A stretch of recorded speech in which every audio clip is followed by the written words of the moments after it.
আসসালামু আলাইকুম, আমি স্নিগ্ধ এবং আপনারা দেখছেন প্রোগ্রামিং সিম্পলিফাইড। সো গত ভিডিওতে আমরা ভিএস কোডটাকে সেটআপ করেছিলাম।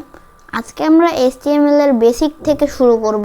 আর আপনি যদি এখনো আমাদের প্লেলিস্ট থেকে অ্যাক্সেস করে না থাকেন এইচটিএমএল টিউটোরিয়াল বাংলা, তাহলে অবশ্যই এখনই গিয়ে অ্যাক্সেস করে নিন।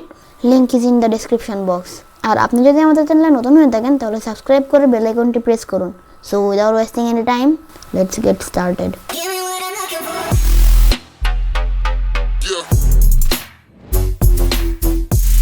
সো শুরুতেই আমরা ভিজুয়াল স্টুডিও কোডটাকে ওপেন করব। ওপেন করে আমি ফুল স্ক্রিন করে নিলাম। তারপর আমরা এখান থেকে ওপেন ফোল্ডারে ক্লিক করব। তারপর আপনার যেখানে ইচ্ছা একটি ফোল্ডার তৈরি করবেন। আমি এখান থেকে প্রোগ্রামিং সিম্পলিফাইডের ভিতর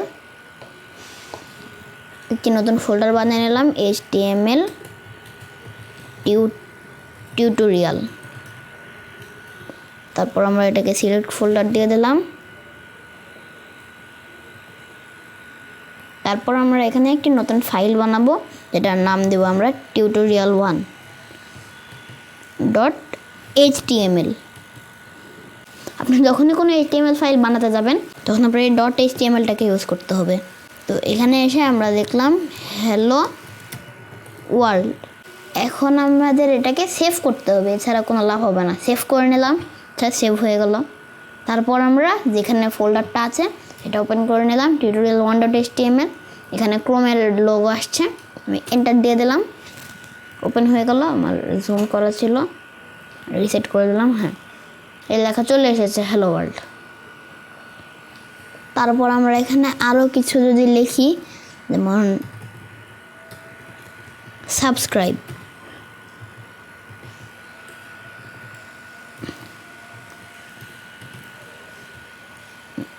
এখন আমরা যদি এখানে যাই আসছে না, কারণ আমরা এটাকে সেভ করিনি। আচ্ছা, আমরা সেভ করে নিলাম। সেভ করার পরে এখনও আসছে না, কারণ আমাদের এটাকে রিলোডও করতে হবে। রিলোড করার পরে চলে এসেছে সাবস্ক্রাইব। আর আমাদের যেহেতু বারবার এটাকে সেভ করা লাগছে, তাই ভিজুয়াল স্টুডিও কোডের একটা অপশান আছে, যেটা হচ্ছে অটো সেভ। এটা আপনি ফাইলে গিয়ে এই অটো সেভটা চালু করে দিতে পারেন, তাহলে আপনার আর সেভ করা লাগবে না, অটোমেটিক্যালি ও সেভ করে নেবে। এখন আমরা লাইকও দিতে পারি।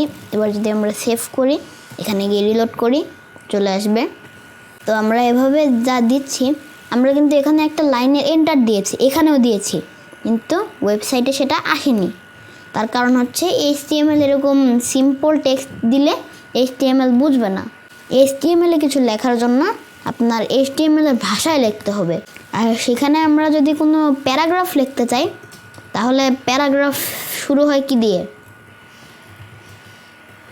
পি দিয়ে। আমরা এখানে প্রথমে লেস দেন এবং গ্রেটার দেন সাইন দিব, তার ভিতরে আমরা পিটাকে দিব, প্যারাগ্রাফের পি। তারপরে আমরা এটাকে শেষও করবো একইভাবে, কিন্তু শেষে একটা স্ল্যাশ দিয়ে দিব যাতে বোঝা যায়।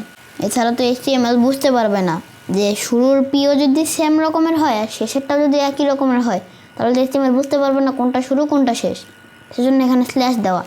তার ভিতরে আমরা যা ইচ্ছে লিখতে পারি। এখানে আমরা যদি লিখি ফার্স্ট প্যারাগ্রাফ, তারপর যদি আমরা এখানে সেটাকে রিলোড করি, চলে এসেছে ফার্স্ট প্যারাগ্রাফ। তারপর আমরা যদি আবার আরেকটা এন্টার দিয়ে আবার ওভাবে পি ট্যাগটাকে লিখি প্যারাগ্রাফ, এটা ভিএস কোড অটো কমপ্লিট করে দিল আমাদের জন্য।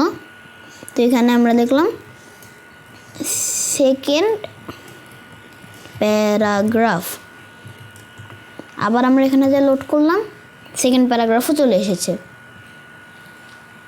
আর এবার কিন্তু মাঝখানে গ্যাপও এসেছে। এইচটিএমএল আর অনেক ধরনের ট্যাগ আছে, তার মধ্যে আমি আজকে আর কয়েকটা ট্যাগ দেখাচ্ছি। যেমন এই প্যারাগ্রাফ ওয়ার্ডটাকে যদি আমরা বোল্ড করতে চাই, তাহলে আরেকটা ট্যাগ আছে যেটা হচ্ছে বোল্ড।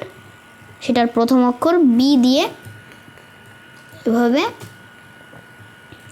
এটা অটো কমপ্লিট করে দিল ভিএস কোড। বোল্ড যদি আমরা দিয়ে দিই প্যারাগ্রাফ বি ট্যাগের ভিতর, ওয়ার্ডটাকে রিলোড করলে প্যারাগ্রাফটা বোল্ড হয়ে গেল। আর যখন আমরা এটা লিখছি, এটা আমাদের এত কষ্ট করে লেখা লাগবে না।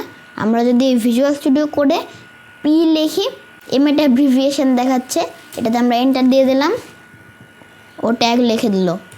তারপর আমরা আবার এখানে যদি আমরা বি ট্যাগটা চাই, বি দিয়ে এন্টার দিয়ে দিলাম, ও সেটা অটো কমপ্লিট করে দিল।